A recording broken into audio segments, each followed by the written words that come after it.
vast, amber-colored plains of the Middle Kingdom stretched toward a horizon that seemed to retreat with every weary step taken by the man who called himself a seeker.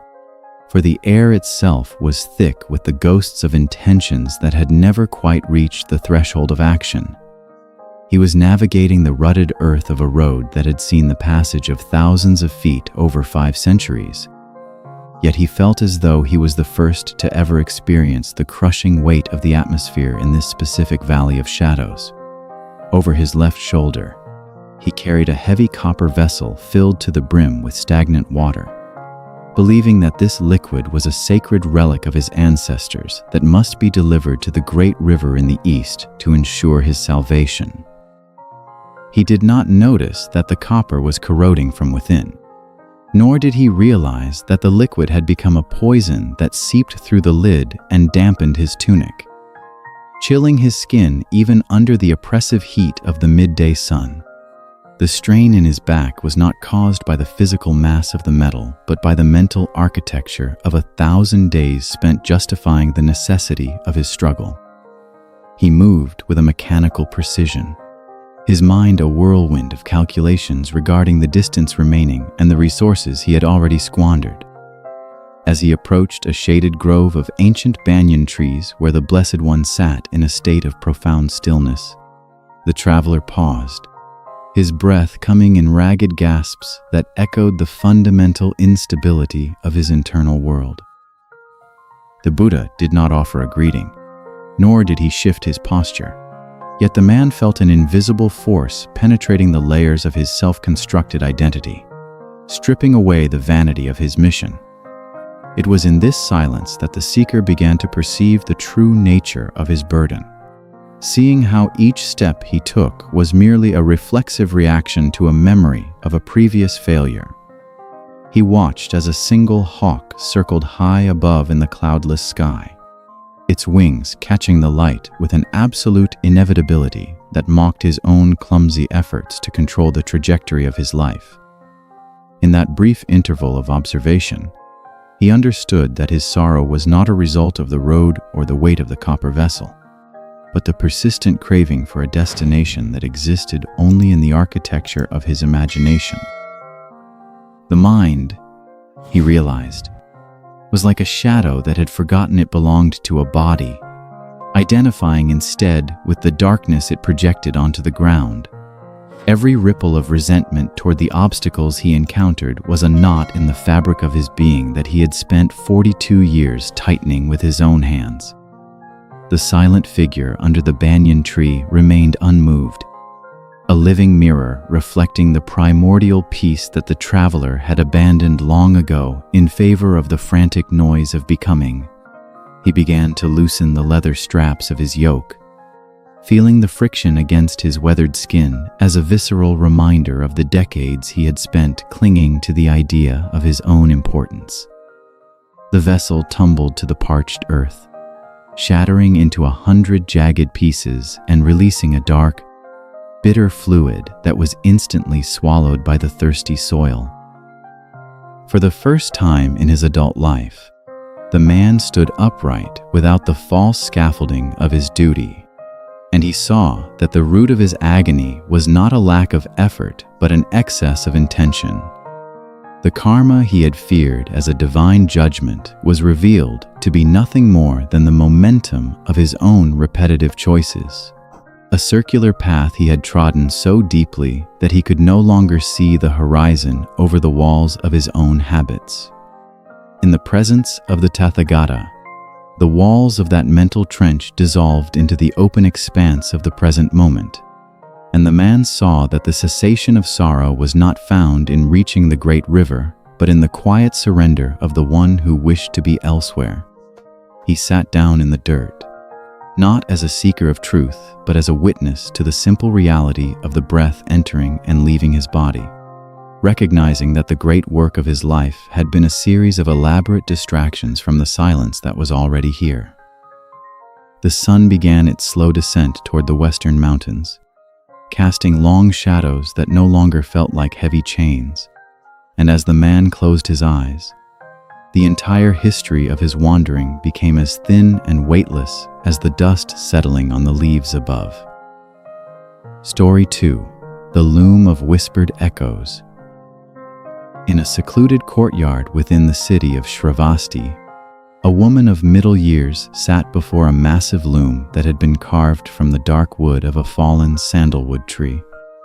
Her hands moved with a rhythmic grace that suggested a lifetime of labor, yet the pattern she was weaving was a chaotic tangle of clashing colors and jagged shapes that seemed to vibrate with a restless energy. She believed that she was merely documenting the history of her family, capturing the triumphs and the tragedies that had defined her lineage for 7 generations. Every thread she chose was a reaction to a voice from her past, a whisper of a mother's criticism or a father's unfulfilled expectation, and as she pulled the shuttle through the warp, she felt the tension in the silk as if it were a cord wrapped around her own throat. She did not see that the silk itself was being spun from her own breath, taking on the texture of her anxieties and the hue of her deepest insecurities. The sound of the shuttle hitting the wood was the only heartbeat she recognized, a steady counting of the moments she had lost to the obsession of getting the story right. One afternoon, as the light turned to a pale violet and the scent of jasmine began to drift over the walls, the Buddha walked slowly past her open gate, his steps leaving no mark upon the soft earth. He stopped and looked at the weaver, not at the tapestry she was creating, but at the space between her fingers and the thread. The woman felt a sudden tremor in her hands, a realization that the entanglement she was so carefully crafting was not a record of the past, but a cage for her future. She looked down at the cloth and saw for the first time that the jagged lines were not depictions of events, but the literal shape of her own resentment toward the people who had long since passed into the fire. The loom was not a tool for creation, but a machine for the reproduction of old pain, and she was the one providing the power for its ceaseless motion. The Blessed One stood in the doorway as a silent witness to the mechanics of her suffering, his presence acting as a catalyst for a shift in her internal perception. She began to see that the silk was not a separate material, but an extension of her own consciousness, a projection of the mental state that she had mistaken for her soul. The sorrow that had felt like a heavy stone in her chest for 25 years was revealed to be the result of a single, continuous choice to pull the thread of grievance through the fabric of the present. With a clarity that felt like a cold wind blowing through a closed room, she understood that the karma of her family was not a curse from the gods, but a shared habit of perception that she was currently sustaining. She let the shuttle fall to the floor, where it landed with a hollow sound that signaled the end of an era. The Buddha turned and continued his walk toward the monastery, leaving the weaver alone in the gathering twilight with the unfinished work of her life. She did not pick up the shuttle again. Instead, she began to meticulously unpick the threads she had spent the entire day weaving, not with anger, but with a gentle and profound curiosity. As each knot was loosened, a corresponding knot in her mind seemed to dissolve, releasing a hidden reservoir of energy that she had previously used to maintain her misery. She saw that the root of all sorrow was the belief that the past could be perfected by rearranging its echoes in the present. By the time the moon rose over the city walls, the loom was empty, and the woman sat in the center of the courtyard surrounded by a pile of formless silk. She realized that she was no longer a weaver of stories, but a witness to the space that remained when the stories were abandoned. The mechanical grip of her history had lost its power because she had stopped feeding the machine with her attention.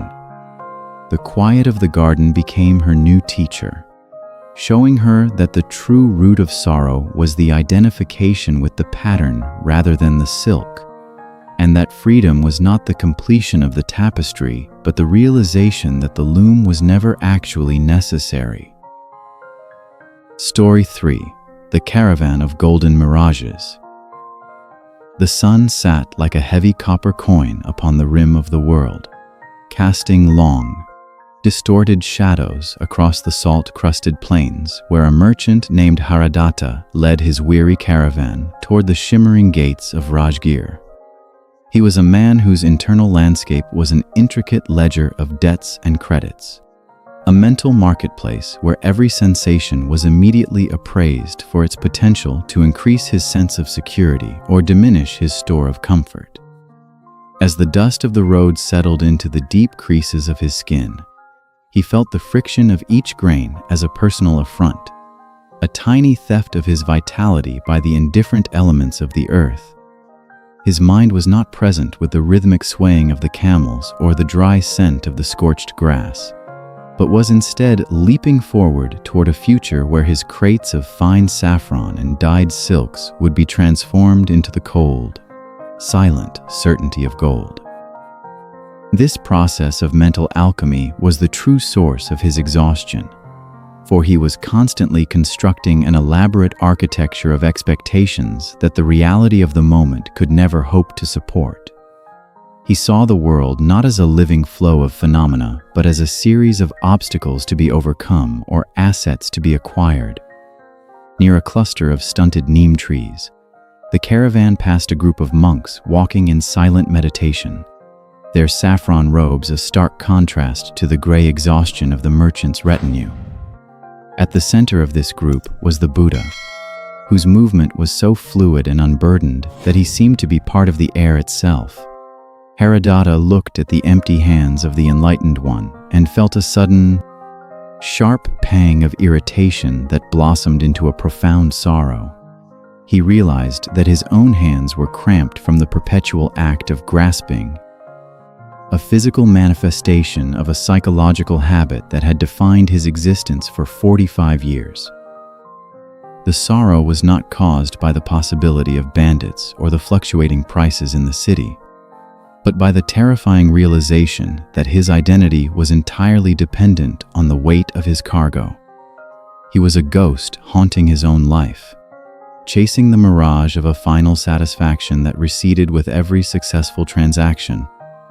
The mind, in its desperate quest for accumulation, had become a sieve that could never be filled, turning the richness of experience into the dry sand of memory. He watched as the Buddha paused to observe a single blue flower pushing through the parched soil, noting how the teacher's gaze was devoid of the hunger for possession. In that moment of observation, the merchant saw the gears of his own suffering grinding against each other, fueled by the belief that his worth was a sum of external things. The weight of his karma was not a divine punishment, but the cumulative momentum of every time he had said more to the exclusion of enough. He began to perceive the structure of his anxiety as a self-imposed prison, where the walls were built from the fear of loss and the ceiling was the limit of his own greed. The movement of his mind was like a dog chasing its own tail in a dusty courtyard, creating a cloud of confusion that obscured the horizon.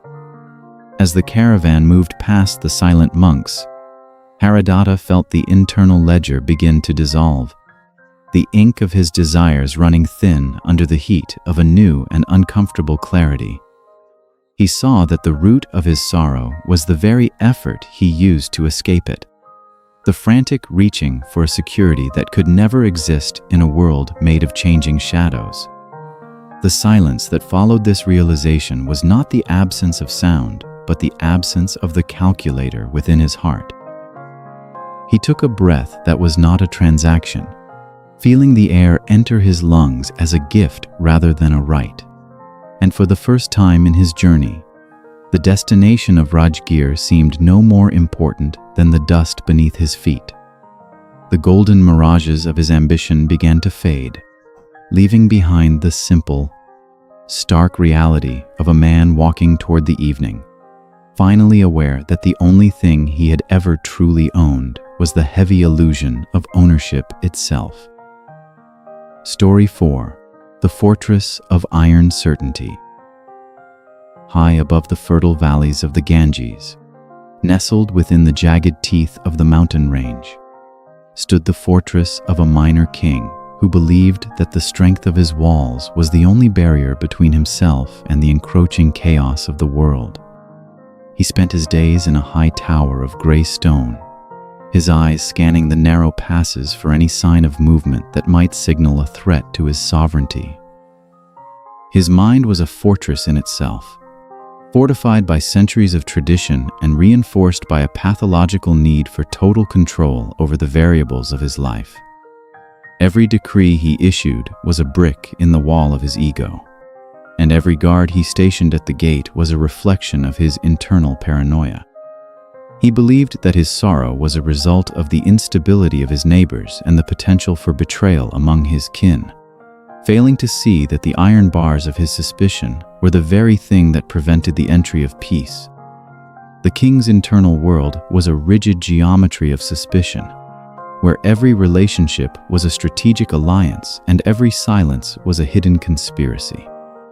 One morning, he looked down from his ramparts and saw a lone figure sitting in the center of the dusty road that led to the main gate. It was the Buddha, who had chosen to rest in the most exposed and vulnerable position imaginable. The king felt a wave of inexplicable anger rising from the depths of his being, a visceral reaction to the sight of such radical defenselessness. He descended from his tower, his heavy armor clanking with every step like a funeral bell for his own spontaneity. As he approached the silent figure, he noticed that the Buddha was not looking at him with the fear of a subject or the calculation of a rival, but with a depth of compassion that seemed to bypass the king's armor and touch the trembling child hidden within. The king stood over the teacher, his hand resting on the hilt of a sword that had tasted the blood of a dozen battles. Yet he felt smaller than he ever had in the presence of a beggar. He realized that his entire life had been a series of defensive maneuvers against a phantom enemy that existed only in the architecture of his thoughts. The root of his sorrow was not the threat of invasion, but the agonizing effort required to maintain the illusion of permanence in a universe that was fundamentally fluid. He had mistaken his isolation for safety and his rigidity for strength, constructing a tomb of certainty and calling it a kingdom. The karma of his violence was not found in the lives he had taken, but in the hardness of his own heart, a crystallization of the self that refused to flow with the river of change. He watched a hawk glide effortlessly on the thermal currents above the peaks, recognizing that the bird's safety lay in its ability to adapt to the wind, not in the thickness of its feathers. In the presence of the enlightened one, the king's mental fortress began to crumble, not from an external assault, but from the realization that there was nothing left to protect. The idea of the self that he had defended so fiercely was revealed to be a flickering candle in a vast and windswept hall. He saw that every act of control was an admission of fear, and every wall he built was a measure of his own lack of faith in the reality of the present moment. The sorrow he felt was the friction of his resistance against the inevitable dissolution of all things. Slowly, he removed his gauntlets, feeling the air on his skin as a shocking and beautiful intrusion of the world he had tried to exclude. He understood that to be free of karma was to stop holding the shield against life itself. The Buddha rose without a word and began to walk down the mountain, his back turned to the king in a final gesture of absolute trust. The king did not return to his tower, but sat in the dust of the road, watching the shadows of the clouds dance across the valley floor. He saw that the true root of sorrow was the desire to be an immovable rock in a sea of motion, and that the only way to end the war was to surrender the idea of the warrior. The fortress behind him remained, but it was no longer a home, only a collection of stones that had lost the power to define the man who sat in the light of the setting sun. Story 5. The Mirror of Dissolving Forms. The jagged peaks of the northern mountains stood like frozen waves against a sky the color of a bruised plum. As a man who had spent 40 winters in the pursuit of a singular, unchanging truth climbed the narrow path toward the cave of the silent sage.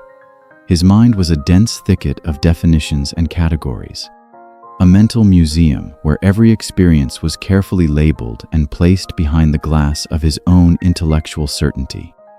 He carried with him a small mirror of polished silver, an heirloom that he believed held the power to reveal the true face of anyone who looked into its depths with a pure intention.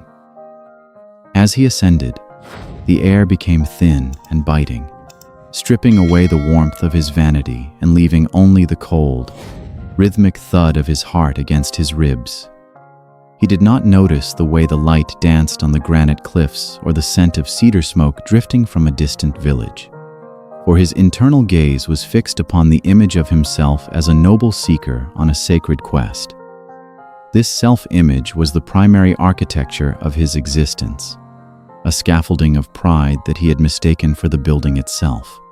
Upon reaching the cave, he found the Buddha seated upon a flat stone, his presence so integrated with the surrounding rock and shadows that he seemed to emerge directly from the earth.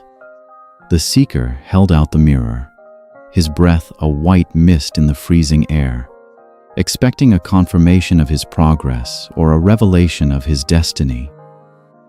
The Blessed One did not reach for the silver, but simply looked into the seeker's eyes with a clarity that felt like a sudden, silent avalanche within the man's soul.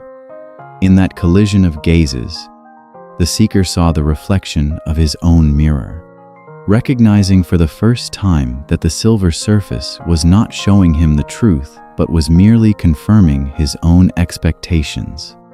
He began to perceive the movement of his mind as a frantic artist, constantly repainting the same portrait to avoid the terror of a blank canvas.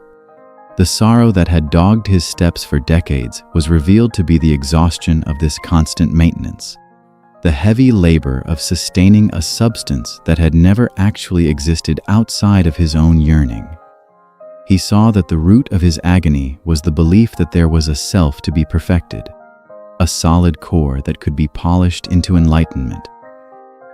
The mirror slipped from his numb fingers and tumbled down the mountainside, its silver surface shattering against the rocks with a sound that echoed through the silent valley like the breaking of a long fever. The man stood empty-handed and exposed, feeling the wind through his thin robes as a direct communication from the universe rather than a threat to his comfort. He understood that the karma of his life was the momentum of this recursive looking, the habit of seeking a reflection in every event rather than experiencing the event itself. The Buddha remained in a state of profound stillness, a living demonstration that the end of sorrow was the cessation of the one who claimed it. The seeker sat down upon the frozen earth, not to meditate upon a concept, but to witness the dissolution of the conceptualizer. He saw that his identity was as fluid as the mist rolling through the mountain passes, taking shape only when it resisted the wind and vanishing when it surrendered to the sky. The heavy ledger of his spiritual achievements became as weightless as the falling snow, and he realized that the great root of all sorrow was the attachment to the mirror of the mind, which could only ever show him the past in the guise of the present. As the shadows deepened in the cave, he closed his eyes and felt the boundary between his breath and the mountain air grow thin and transparent, until there was no longer a seeker and a mountain, only the silent, unpatterned movement of the world. Story 6. The Silence of the Final Threshold. The monsoon rains had turned the forest near Jetavana into a cathedral of dripping emerald and heavy, humid silence, where a woman who had once been a queen now walked with the slow, deliberate steps of a dedicated practitioner. Her internal world was a landscape of profound stillness, yet beneath the surface of her equanimity, there remained a subtle, persistent tension like a fine wire stretched across a deep chasm. She believed that she had conquered the grosser forms of desire and aversion, Yet she was now haunted by a refined sorrow, a quiet grief for the very state of existence that she had so carefully cultivated. Her mind was a master of observation, meticulously tracking the rise and fall of every sensation. Yet the observer itself had become her final and most formidable attachment. She saw the world as a theater of impermanence, yet she clung to the role of the one who understood the play, finding a hidden pride in her ability to withstand the fluctuations of fate. As she approached a clearing where the Buddha stood watching the rain fall into a shallow pool, she felt the weight of her own awareness as a burden she did not know how to lay down.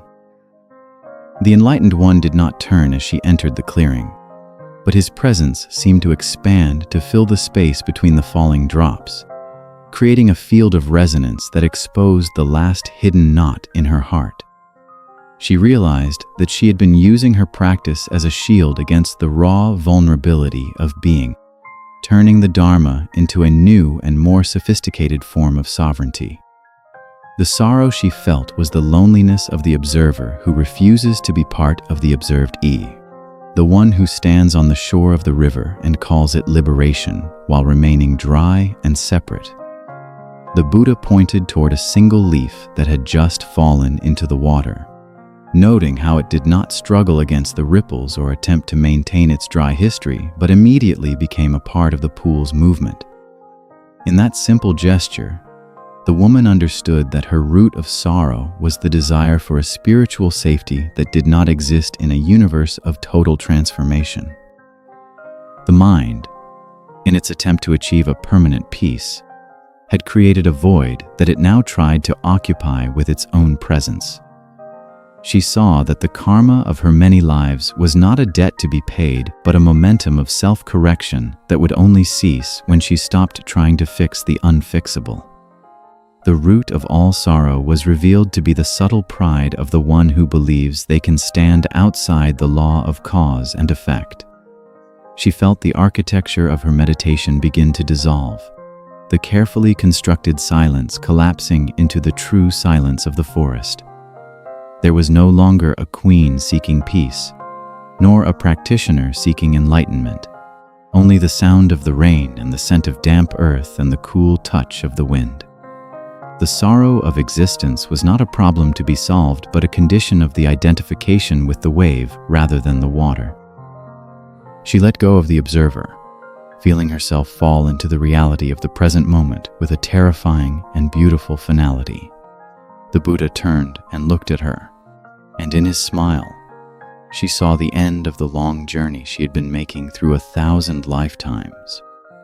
The threshold had been crossed not by effort, but by the total abandonment of the one who wished to cross it. As the rain began to taper off and the first light of the setting sun filtered through the canopy, the woman stood in the center of the clearing, a part of the dripping forest, a part of the cooling air, and for the first time, she was truly and absolutely still.